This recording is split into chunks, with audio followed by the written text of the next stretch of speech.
നമസ്കാരം. ഞാൻ ശുഭശ്രീ പ്രശാന്ത്, ആറ്റുകാൽ ദേവി ഹോസ്പിറ്റലിലെ കൺസൾട്ടൻറ്റ് ക്ലിനിക്കൽ ന്യൂട്രീഷനിസ്റ്റ് ആൻഡ് ഡയറ്റീഷ്യനാണ്.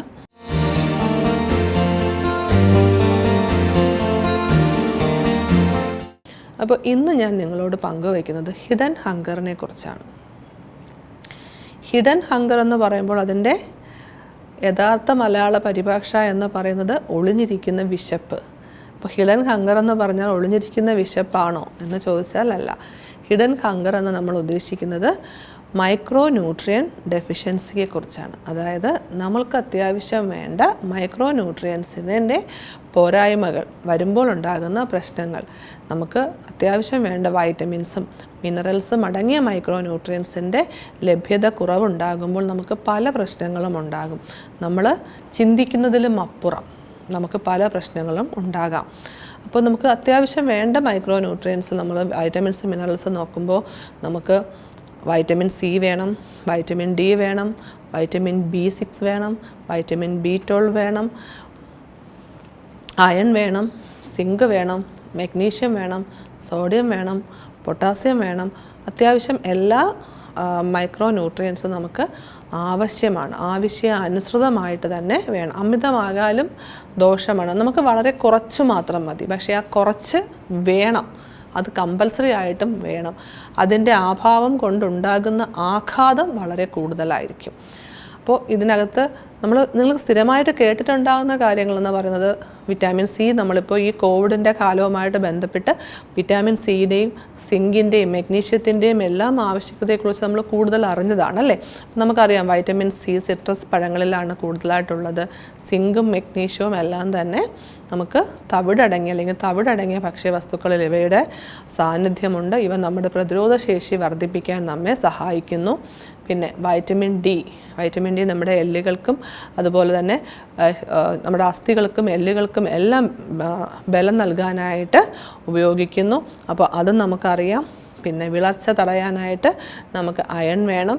അതുകൊണ്ട് തന്നെ നമ്മൾ അയണിനെ കുറിച്ച് നമുക്ക് മനസ്സിലാക്കുന്നു. അതുപോലെ തന്നെയാണ് വൈറ്റമിൻ B6ഉം വൈറ്റമിൻ B12ൻ്റെയും അതുപോലെ തന്നെ സെലിനിയത്തിൻ്റെയും അതുപോലെ തന്നെ ഫോസ്ഫറസിൻ്റെയും പൊട്ടാസ്യത്തിൻ്റെയും സോഡിയത്തിൻ്റെയും ഒക്കെ ആവശ്യം. അപ്പോൾ ഈ പറഞ്ഞ മൈക്രോ ന്യൂട്രിയൻസ് ഓരോന്നും ഓരോരോ ആവശ്യങ്ങൾ നമ്മുടെ ശരീരത്തിലുണ്ടാക്കുന്നുണ്ട്. അതിനൊപ്പം വൈറ്റമിൻ ഇയും നമുക്ക് മറക്കാൻ പാടില്ല. അപ്പം ഈ പറയുന്ന ഓരോന്നിൻ്റെയും അപര്യാപ്തത വരുമ്പോൾ നമുക്ക് ഓരോരോ പ്രശ്നങ്ങളായിട്ട് ശരീരത്തിലുണ്ടാകാം. ക്ഷീണമായിട്ട് വരാം, മുടി കൊഴിച്ചിലിൻ്റെ രൂപത്തിലുണ്ടാകാം, അല്ലേ? നമുക്ക് കൈകാൽ തളർച്ചയുടെ ഭാഗത്തിലേക്ക് വരാം. ഇനി ഇതിൻ്റെ അഭാവം ഓരോന്നിനും അഭാവങ്ങൾ കൂടുന്തോറും അതിൻ്റെ മറ്റ് ശാരീരിക പ്രശ്നങ്ങൾ കൂടി വരും. അപ്പോൾ നമ്മൾ എന്ത് ചെയ്യണം? ഈ ഹിഡൻ ഹങ്കർ അല്ലെങ്കിൽ നമുക്ക് അത്യാവശ്യം വേണ്ട മൈക്രോ ന്യൂട്രിയൻസിൻ്റെ ഡെഫിഷ്യൻസി ഒഴിവാക്കാനായിട്ട് നമ്മൾ എന്ത് ചെയ്യണം? നമ്മുടെ നിത്യേന ഉള്ള ഭക്ഷണത്തിൽ പച്ചക്കറികൾ, പഴവർഗ്ഗങ്ങൾ, അതുപോലെ തന്നെ നാരടങ്ങിയ ഭക്ഷ്യവസ്തുക്കൾ, തവിടോടു കൂടിയ മുഴുധാന്യങ്ങൾ, ചെറുധാന്യങ്ങൾ എന്നിവയെല്ലാം ഉപയോഗിക്കാനായിട്ട് ശ്രദ്ധിക്കുക. നമ്മുടെ നോർമലി ഒരു ഭക്ഷണ രീതി ഉണ്ടല്ലേ, രാവിലെ ഇഡ്ഡലിയോ ദോശയോ എന്തെങ്കിലും, ഉച്ചയ്ക്ക് ചോറ്, രാത്രിയിൽ ചിലർ ചോറ് കഴിക്കും, ചിലർ ചപ്പാത്തി കഴിക്കും. ഇങ്ങനെയുള്ള ഒരു രീതിയിലേക്കാണ് നമ്മൾ ഒരു നോർമൽ നമ്മുടെ ഭക്ഷണ രീതി പോകുന്നത്. അപ്പോൾ ആ ഒരു ഭക്ഷണ രീതിയിൽ നമ്മളിപ്പം കൂടുതലായിട്ടും ഒരുപാട് പ്രോസസ്ഡ് ഐറ്റംസ് ഉപയോഗിക്കുന്നുണ്ട് അല്ലേ.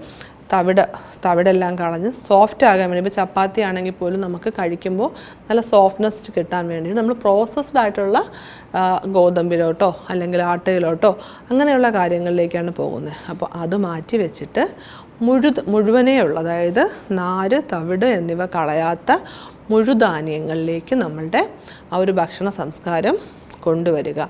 തവിടോടു കൂടിയ അരി, തവിടോടു കൂടിയ ഗോതമ്പ്, ചെറുധാന്യങ്ങൾ, അതായത് വരക്, കൂവരക്, ചാമ, തെന തുടങ്ങിയ ഞവര തുടങ്ങിയ കാര്യങ്ങൾ, പിന്നെ വിത്തുകൾ, seeds, flax seeds, chia seeds തുടങ്ങിയവ, ഇതെല്ലാം നമ്മുടെ ഭക്ഷണത്തിൻ്റെ ഒരു ഭാഗമാക്കാനായിട്ട് ശ്രമിക്കാം. ദിവസേന എല്ലാ രീതിയിലും, അതായത് നമ്മൾ റെയിൻബോ നിറങ്ങളെ ആശ്രയിക്കുക. റെയിൻബോ നിറങ്ങളിലുള്ള പച്ചക്കറികളും പഴവർഗ്ഗങ്ങളും നമ്മുടെ ഭക്ഷണത്തിൽ ഇൻക്ലൂഡ് ചെയ്യുക. റെയിൻബോ നിറങ്ങളെന്ന് പറയുമ്പോൾ മഴവില്ലിൻ്റെ 7 വർണ്ണങ്ങൾ, 7 വർണ്ണങ്ങളിലും നമുക്ക് പച്ചക്കറികളുമുണ്ട്, 7 വർണ്ണങ്ങളിലും നമുക്ക് പഴവർഗ്ഗങ്ങളുമുണ്ട്. അപ്പോൾ ഇങ്ങനെയുള്ള 7 വർണ്ണങ്ങളിലുള്ള പച്ചക്കറികളും പഴവർഗ്ഗങ്ങളും നമ്മുടെ ഭക്ഷണത്തിൽ ഉൾപ്പെടുത്താനായിട്ട് ശ്രദ്ധിക്കുക. അപ്പോൾ നമുക്ക് ഈ പറഞ്ഞ പോലെ ഹിഡൻ ഹങ്കറിനെ ഒരു പരിധിവരെ നിയന്ത്രിക്കാനായിട്ട് സാധിക്കും. അപ്പോൾ പച്ചക്കറികളും പഴവർഗ്ഗങ്ങളും അതോടൊപ്പം തന്നെ നമ്മുടെ ബ്രാൻ അടങ്ങിയ മുഴുധാന്യങ്ങളും നമ്മൾ ഇൻക്ലൂഡ് ചെയ്യുക. ചെറുധാന്യങ്ങൾ ചെറുതാണ്, അല്ലെങ്കിൽ അതിന് ടേസ്റ്റിന് ഒരു ചെറിയ വ്യത്യാസം എന്ന് പറഞ്ഞ് നമ്മൾ കഴിക്കാണ്ടിരിക്കുകയല്ല, നമുക്ക് ഇൻക്ലൂഡ് ചെയ്യാം. ഉപ്പുമാവായിട്ടും ദോശയായിട്ടും എല്ലാം നമുക്ക് ചെറുധാന്യങ്ങളും കൂടി ഉപയോഗിക്കാം. അപ്പോൾ ഹിഡൻ ഹങ്കറിനെ നമുക്ക് മറികടക്കണം. ഇന്ന് ഹിഡൻ ഹങ്കർ ഒരു വല്ലാത്ത ഒരു പ്രതിസന്ധി നമ്മളുടെ മനുഷ്യർക്ക് നൽകിക്കൊണ്ടിരിക്കുകയാണ്. അപ്പോൾ അതുകൊണ്ട് ആ ഒരു ഹിഡൻ ഹങ്കർ എന്ന് പറയുന്ന മൈക്രോ ന്യൂട്രിയൻ ഡെഫിഷ്യൻസിയെ നമ്മുടെ കുഞ്ഞുങ്ങളുടെ ഇടയിൽ നിന്നും നമ്മളുടെ ഇടയിൽ നിന്നും മാറ്റാനായിട്ട് ശ്രദ്ധിക്കുക. അപ്പോൾ നന്ദി, നമസ്കാരം.